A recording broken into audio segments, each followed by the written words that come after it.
The test is in 4 parts. Part 1, Part 2, Part 3, and Part 4. Now look at Part 1. Part 1. I'm thinking of taking a year off university next year, and I'd like to travel around Europe. First, you have some time to look at questions 1 to 7.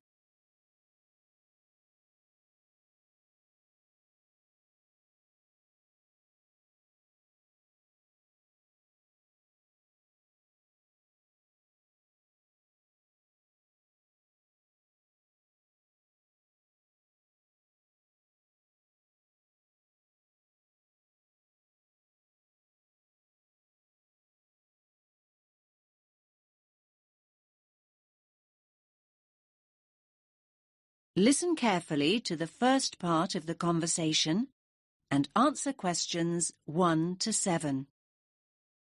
Good morning. How can I help you? I'm thinking of taking a year off university next year, and I'd like to travel around Europe. OK then. Do you have any idea where you'd like to go?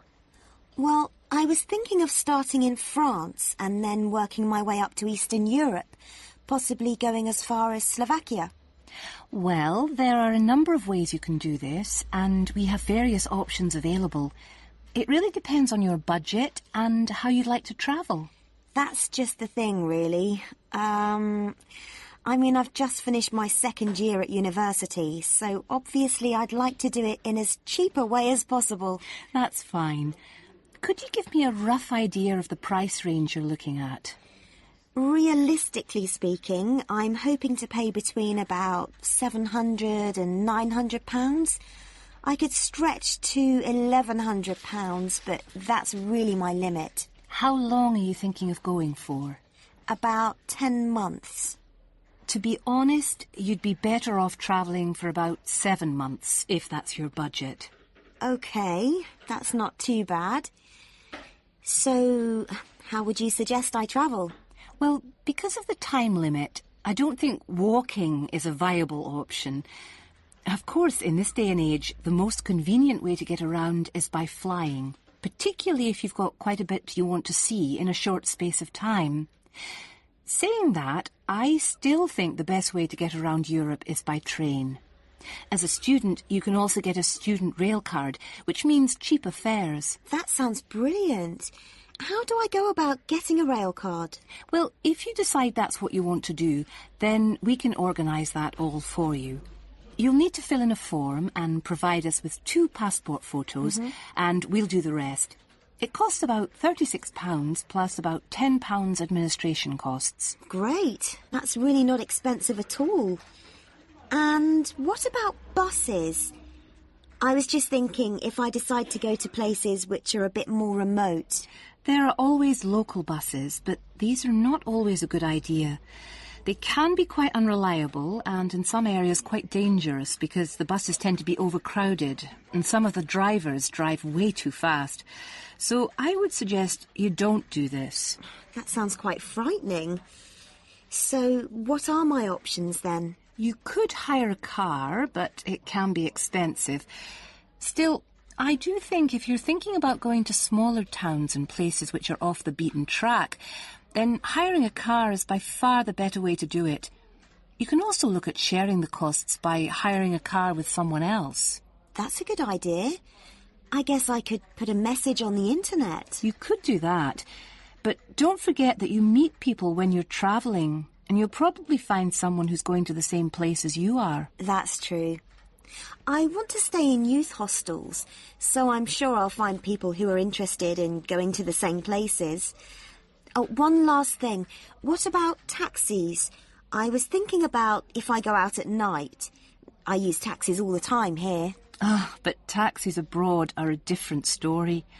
In certain countries, they're no problem, but by and large, taxi fares are high. If you do go out at night, try walking home, but make sure you don't do this alone. Try and find people to go out with at night or come home at a reasonable time. But if you're staying in youth hostels, you should find plenty of young people to go out with at night. I'm sure I will.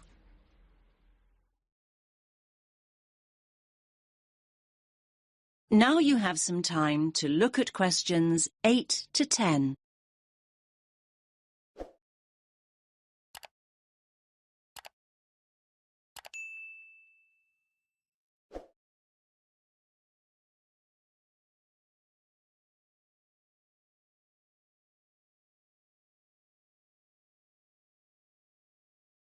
Now listen to the next part of the conversation and answer questions 8 to 10.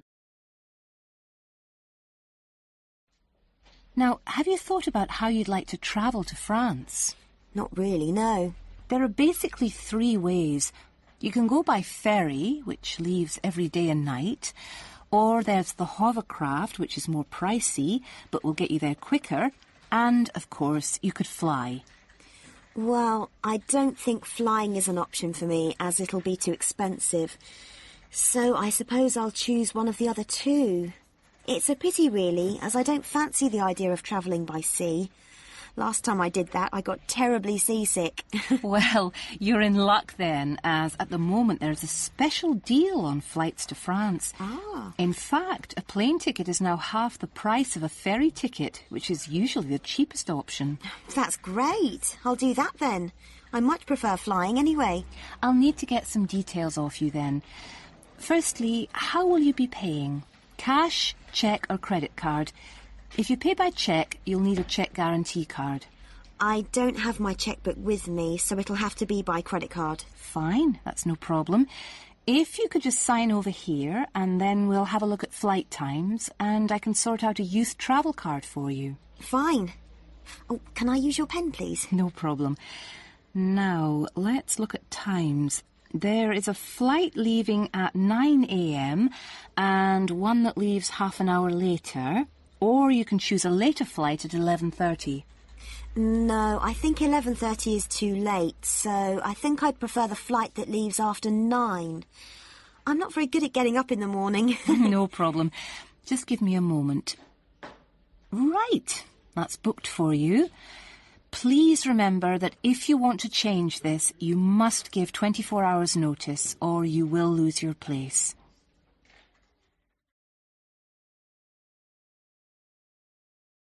That is the end of part 1. You now have half a minute to check your answers.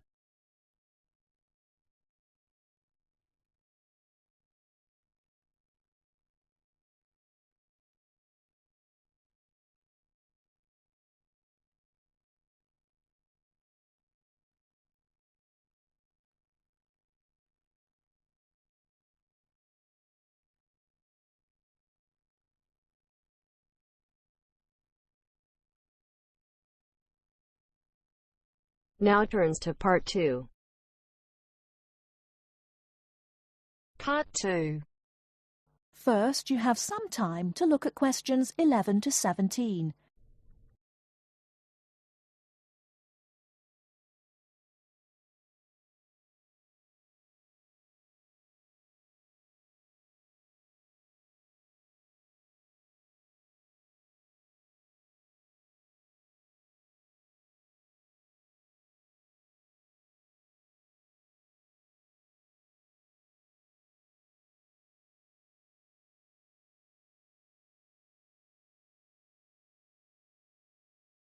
Now, listen carefully and answer questions 11 to 17. Hello, and thanks everyone for coming here today. I know it's always a bit stressful going for a job interview, but it's best to be prepared. For any of you who may not know me, my name is Fiona Ogilvie, and my job is to offer guidance and support for students with special needs. Now, you wouldn't be here today if you weren't interested in finding a job in the holidays. So let's get down to it and see what things you need to be looking out for. Most of you, I hope, will be applying for jobs with the companies that have been recommended by the university. The reason for this is that we here at the university already know these companies and have established good working relationships with them. I've also been to visit all of them and checked out the facilities they have to offer. You really need to make informed choices when you're looking for a job, and make sure you know before you even get to the interview stage that your needs will be met. But I know that some of you are applying for jobs independently and have looked at companies outside the university recommended list. So for you, it's best to plan ahead and be aware of what it is you may need while you're working. Things that you need to check when you go for an interview are there enough toilet facilities, and are these easily accessible? Also, you want to check that all the public areas inside the building are barrier-free, so you can get direct access to these public spaces whenever you need to. And ask about ramps into the building, so you know how many there are and where they are located. These kinds of things are so much more difficult to sort out when you've started work, as they take time. But ramps are an absolute must, so please make sure you know where they are.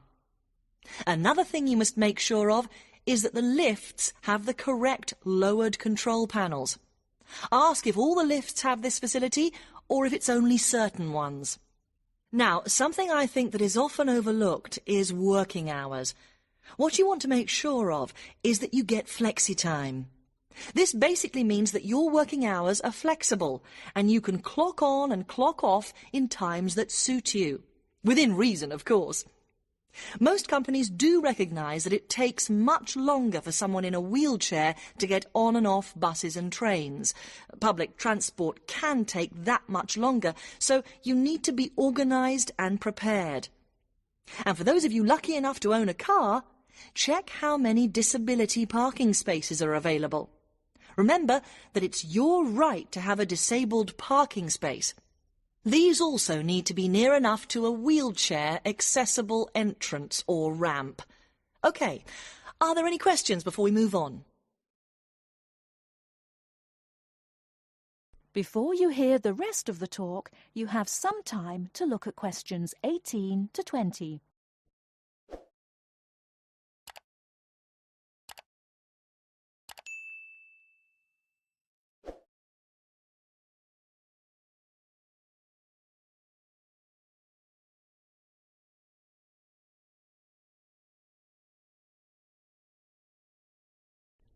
Now listen and answer questions 18 to 20. Right, let's move on then. Now I want to talk you through the series of visits to companies which we've got planned for next week. On Monday morning, we will be visiting the Lowland Hotel. They have various summer jobs available, working as a receptionist or conference organiser in their busy conference centre, organising and setting up conferences. You need to be prepared for working in an office environment and spending quite a bit of time talking on the telephone.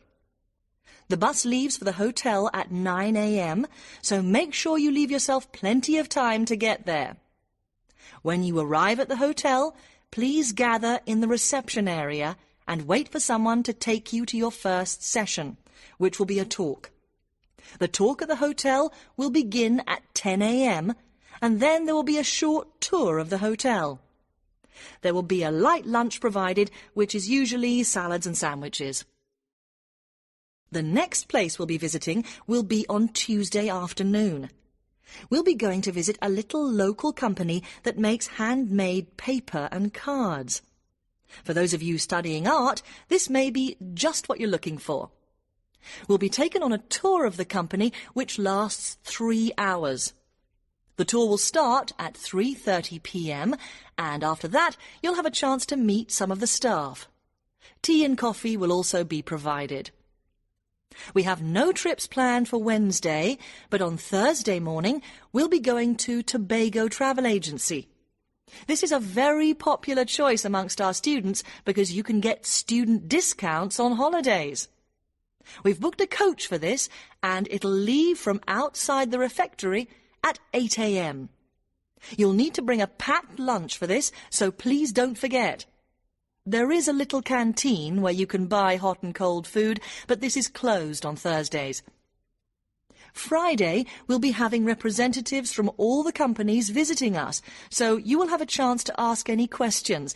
And, of course, put your name down on the list if you're interested in working for them over the summer. This event will take place in the main hall next to the library, and it'll run from 10:30 until 4. I really hope you make the most of this excellent opportunity to not only earn yourself some extra money, but also to gain experience of what it's like to work. And if you'd like to find out more, then please ask some of the students who worked last year.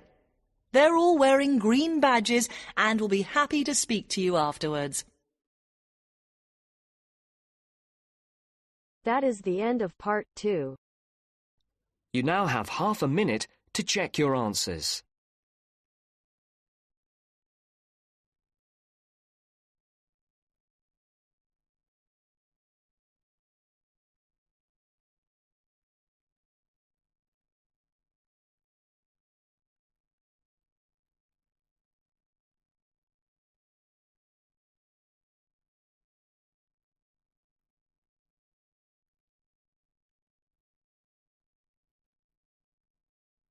Now turns to part 3.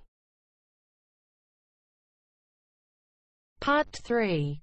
First, you have some time to look at questions 21 to 25.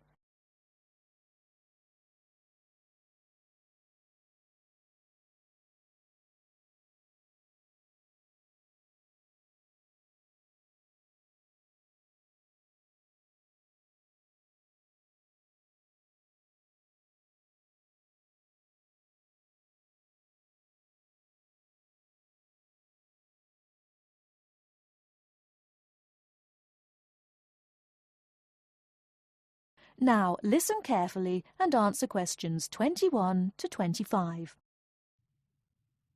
Good morning, Mr. Thompson. Can I speak to you for a moment? Of course, Jamie. Come in. Have a seat. I've just finished looking through the reports for this term. It looks like the pupils are doing very well. Yes, I think they are. It's all going fine. So, Jamie, what's on your mind? Well, I've been thinking about next month's camping trip, the one for Year 10. Yes, we've got it scheduled for the 23rd to the 26th, if I'm not mistaken. Actually, I think it's the 24th to the 27th. Let's just check. Oh, right. Yes, you're right. So... Well, I've been thinking about how we might possibly make this year's event even better than last year's. Not that last year's wasn't great, but... Suggestions for improvement are always welcome, Jamie. So, what have you been thinking about? Well, to tell the truth, I wasn't completely happy with the camp we used last year. It was rather small, and I didn't feel that the grounds were particularly well kept. Go on. I did some searching, and I think I found the perfect spot. It's called Shepton Meadows, and... Is that the campsite in the Lake District? No, actually it's just outside Carlisle. It's a huge site, and it's on a lovely lake, Lake Brant, I believe it's called. Half the site is forested, and the rest, the actual camping area, is grassy. For kids that rarely get to see anything more than concrete, it's ideal. And the facilities are amazing. There's a basketball court, a large pool, and a football pitch. There are well-marked trails through the forest for hiking, and the lake is there for swimming and other water sports. I believe there's even a lifeguard service. That sounds like it might suit our purposes perfectly.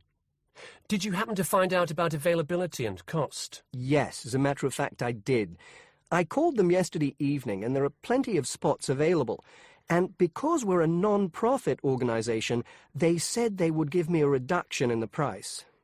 If I remember correctly, we paid £5 a head last year. Yes, per night, right? Yes, each child paid £10 for the 2 nights. Well, at this campsite, it's only £4 per night. And they told me that if we had over 50 children, which we do, they could give us a further 10% off. That's very reasonable, isn't it? Well, from what you've told me, I think we should probably go ahead and book. Excellent. I'm sure the children will love it. I'm sure they will. Before you hear the rest of the talk, you have some time to look at questions 26 to 30.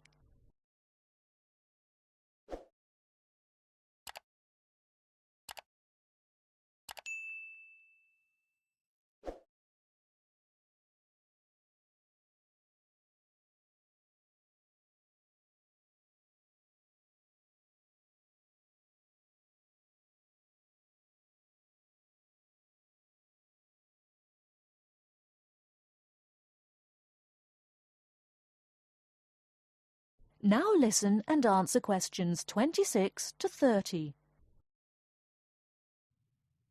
Now, Jamie, have you given any thought to an itinerary by any chance? As a matter of fact, I have. Wait 1 second. Yes, here it is. I've made a few notes.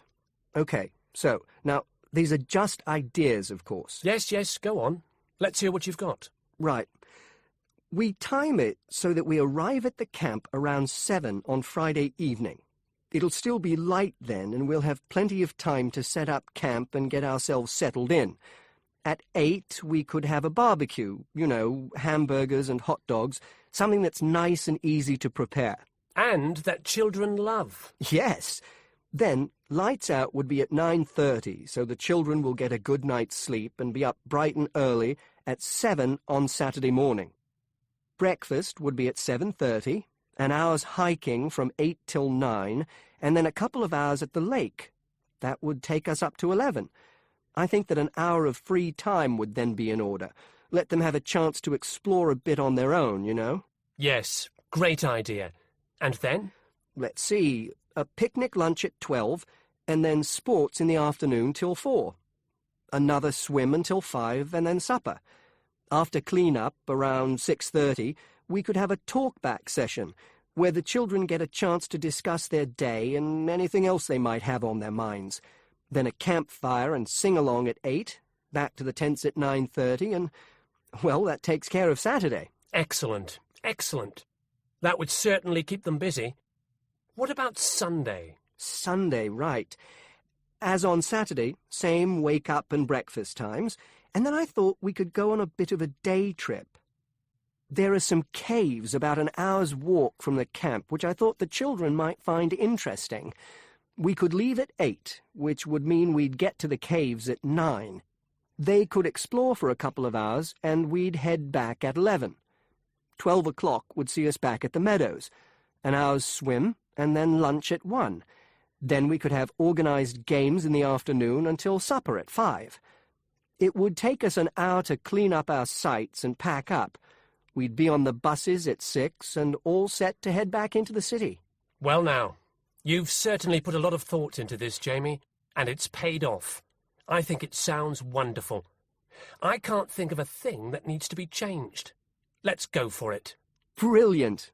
I'll get the itinerary printed up and put it up on the notice board this afternoon.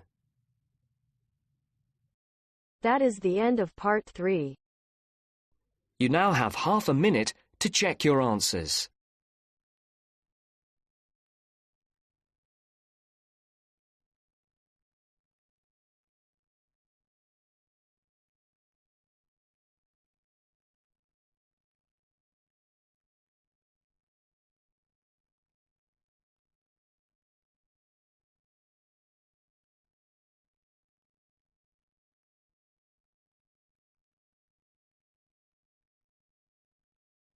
Now turns to part 4. Part 4. First, you have some time to look at questions 31 to 40.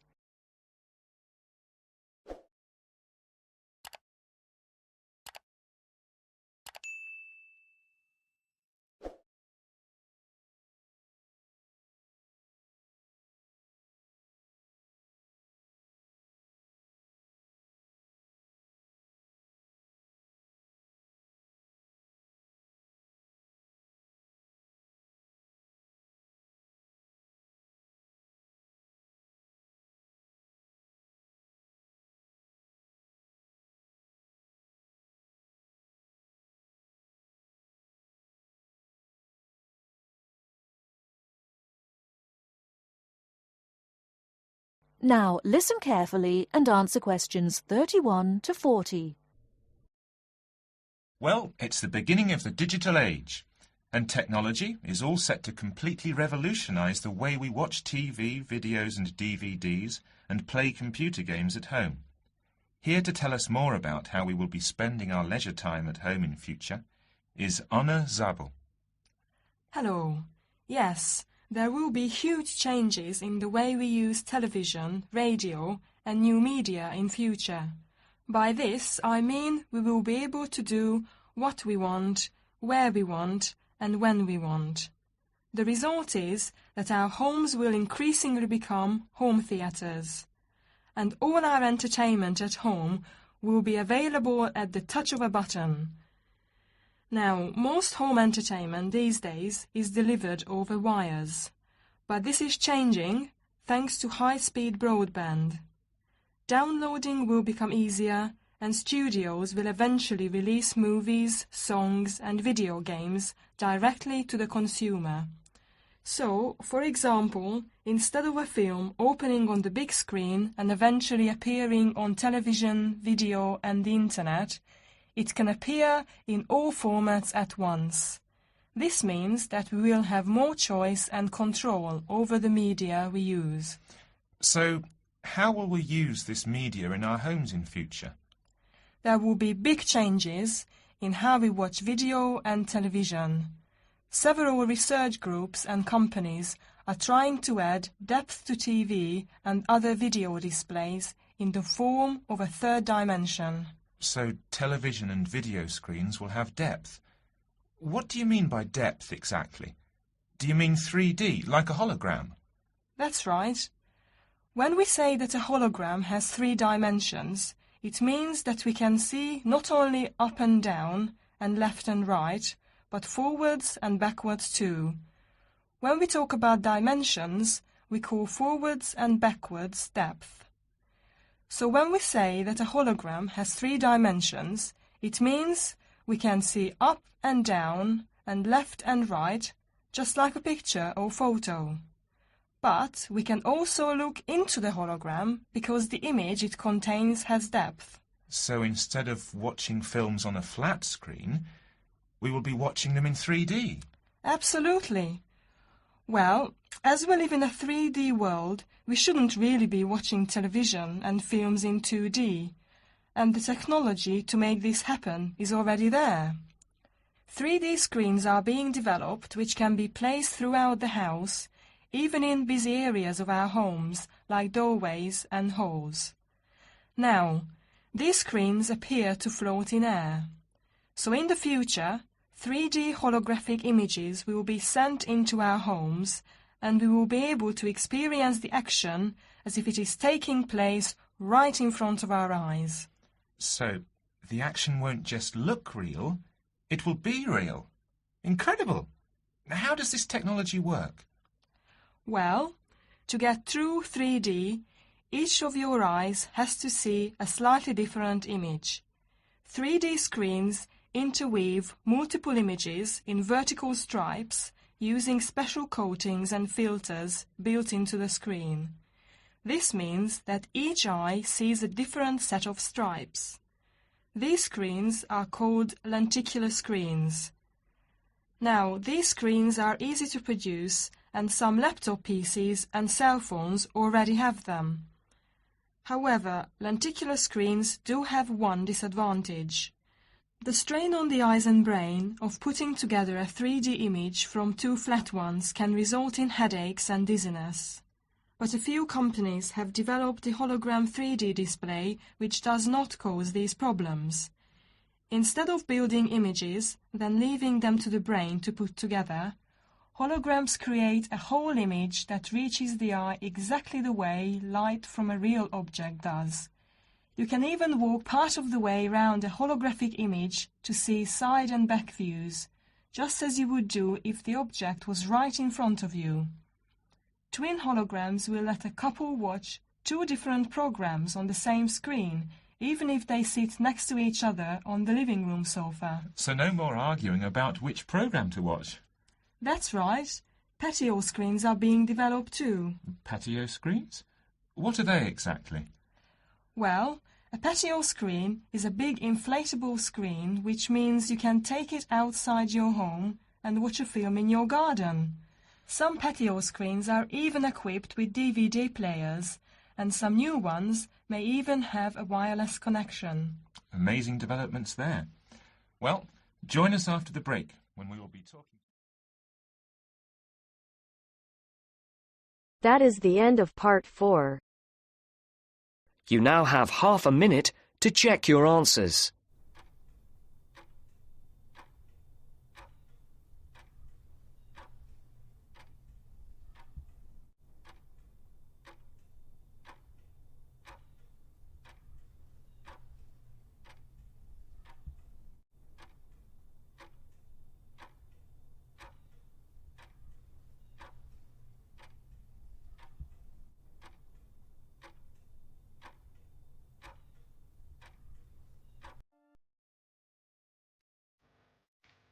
That is the end of the listening test.